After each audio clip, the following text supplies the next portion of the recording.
Hi guys, welcome back. So you may have heard me mention just once or twice, just maybe, that I've got a fragrance out called Gravitas Pour Homme by Naughton and Wilson. Now, of course, there's a note listing. I've discussed that many times. It has a really great smell, but just as important as the smell, of course, is how the fragrance makes you feel. And a lot of people have been asking me about that. Well, to answer the question, I can really only say that the fragrance is probably going to make you feel something like these guys.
Nothing can stand in his way, so you better start to play, because Mr. Smelly is now on his way.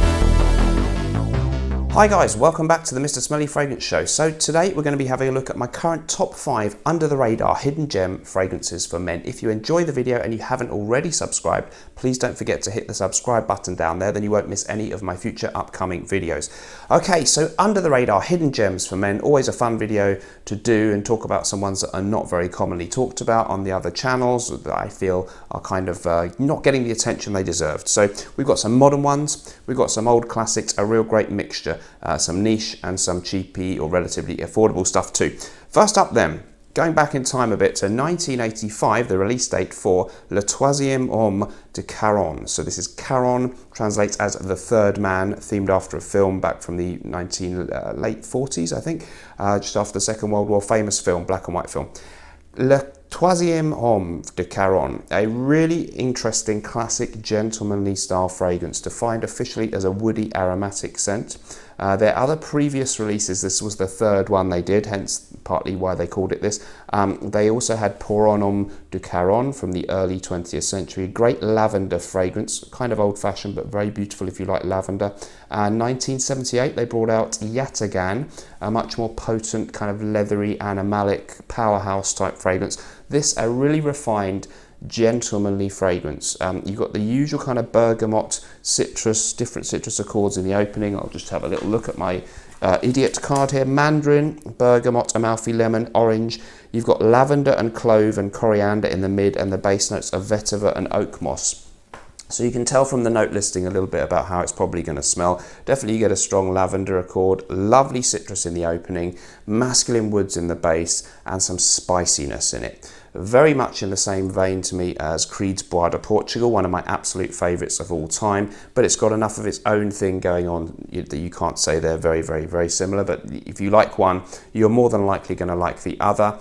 A classic gentlemanly, maybe some people would call it a fougere, some might say it's more like a chypre. Apparently it's a woody aromatic. It is certainly spicy, it's quite green, but it's also smooth and woody and very, very refined and classy, with a little hint of sweetness in there, I think, as well. Beautiful fragrance. Some people say if you like cloves, you'll really like it. If you don't like the scent of clove, you might not. I don't pick up on that as an obvious standout note, just a general kind of spiciness in the mid. Great prices, I think £50-something I picked up here, 125ml bottle from the historic and perhaps slightly underrated on YouTube House of Charon. So great one, that one. Don't forget, if you'd like to join the Smelly Army private members club over on Patreon, there's a link in the description to do that. It costs just $2 a month and you get an extra video from me every week, plus you get to watch everything I've already uploaded in there. We're building a really nice community, lots of interaction, and I'd love to see you in there. Moving on then, we're going to do Rochas L'Homme. I recently did a full review video on this one, a 2020 release from perfumer Bruno Ivanovitch. Excellent, excellent modern fragrance. It's very much a fresh fragrance. Some people have called it the answer from Rochas to Dior's Sauvage or maybe Bleu de Chanel. A little bit of similarity maybe to the Eau de Parfum of Bleu de Chanel, but there's more to the story than this. It's described officially as an Oriental fougere fragrance. It opens up with juniper, I think, and pineapple. Let's just have a look here again. You've got definitely this juniper thing, which I always enjoy fragrances with juniper berries. That's a berry that's used to flavour gin, so you might get a hint of a gin and tonic kind of vibe off this one. Pineapple, there's bitter orange, cardamom, spices, basil, geranium, moss, tonka and patchouli. Most people are talking about a strong ambroxan note, so there is a hint of that kind of shower gel-esque modern masculine thing that some people say is rather generic and common, but it's not overpowering in this. It has good performance though, really nice performance on this one. It's a little bit of this blue freshness type vibe, but with more complexity and more to it, more kind of refined, maybe mature smelling version of things that maybe like Bleu de Chanel. Great for an all-round signature scent. You can wear it to the office, you can wear it anywhere. It's very pleasing. It's got a subtle sweetness actually, mixed with really nice freshness.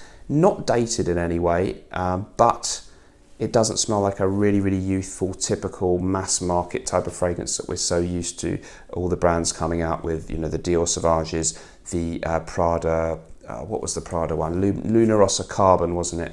Aqua Atlantique from Bulgari, that kind of thing. It's not just another one of those. It's got character. It's a really, really nice fragrance. So check out L'Homme Rochas, and the prices on this one, you can get it for like 20 something pounds for a 40ml small size. They've got a 60ml and 100ml, and they're all cheaper than your average modern new designer release, but right up there with the best of those. Next up then, something that will be totally under the radar for most people. So L'Homme Rochas, I don't feel like it's got a lot of hype, so that's why I'm calling it a little bit under the radar. Caron Le Troisième, of course, you don't see many reviews of that one. This one, totally under the radar. I don't know if anyone's ever done this on YouTube before. Trophy Lancome. The House of Lancome in 1982 brought us a kind of prototype sport fragrance. It didn't have the name sport, but you can see from the golf ball there on the top, it's themed after the sport of golf. It is a fantastic chypre, citrus, gentlemanly fragrance. If you like things like Chanel's Pour Monsieur, if you like Monsieur de Givenchy, I love both of those. It's kind of in that vein. It's got a lovely bitter green opening, bergamot and lime, lots of florals and spices in the mid. Let's just have a look at what the official note listing says. You have got jasmine, you've got lavender and musk, amber and cedar, top notes of lemon, basil, lime, petitgrain, bay leaf and patchouli is a note here, moss, labdanum and tonka bean. It's bitter, it's green, it's tart, it's got this lovely citrus and quite a significant lime note. I've just got a mini here, a 15ml mini, which I got on eBay for about £15. This is long discontinued and hard to find and getting quite expensive. I've actually ordered the 50ml splash bottle. I love the design there. You can get spray bottles too, but they don't have the golf ball, which I rather like.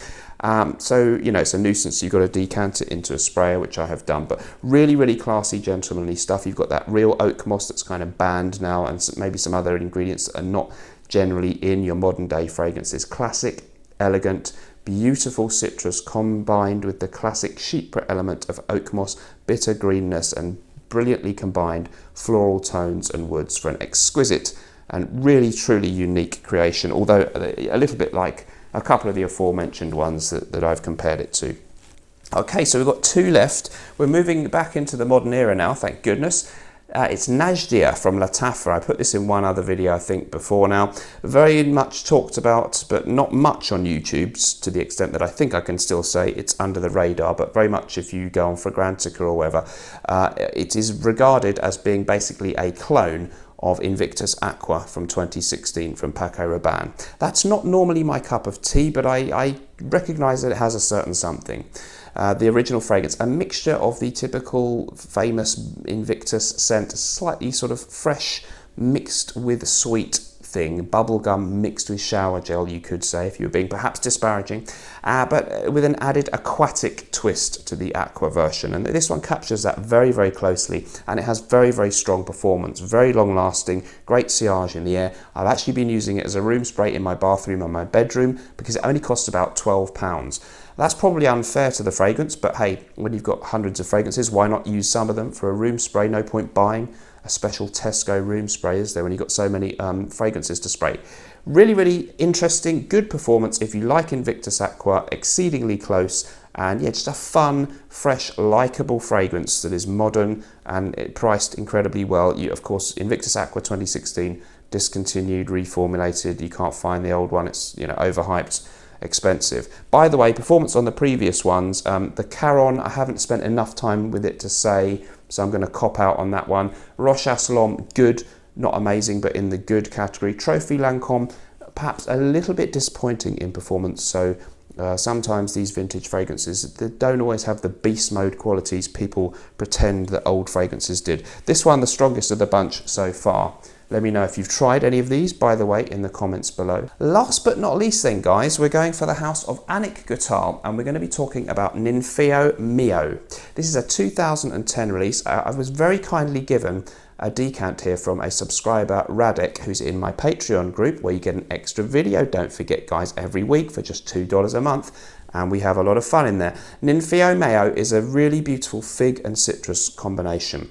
Anika Guitar, a really great French niche house. This one you can pick up for well under £100 for your 100ml if you shop around. So great value, super high quality, beautiful, fresh, invigorating citrus combined with a lovely fig note, which you may find mildly reminiscent of Acqua di Parma's Fico d'Amalfi. This one is more green and leafy and complex than that very zingy fresh scent. It's still fresh, but it's got this lovely green kind of garden forest undertone running through it. It's also got a certain creaminess and maybe a little bit of a creamy sweetness in the base, maybe an unlisted element of vanilla being used. Very, very beautiful, very refined, very elegant. If you like citrus combined with fig, it's one of the absolute champs in that field, in my view. I must get a bottle now. I'm on the hunt for the best price I can find. But Ninfeo Mio, I really wanted to share it with you guys, even though I haven't yet got the full bottle. Thank you ever so much for joining me for this video. Let me know what you think of these fragrances. Have you tried any of them? And please mention any other under the radar ones. I think it's fair to say all of these are ones you don't hear much about on YouTube. So guys, have a great day, whatever you're doing. And remember, whatever you're doing in life, let's project. I'll see you in the next video. Bye bye.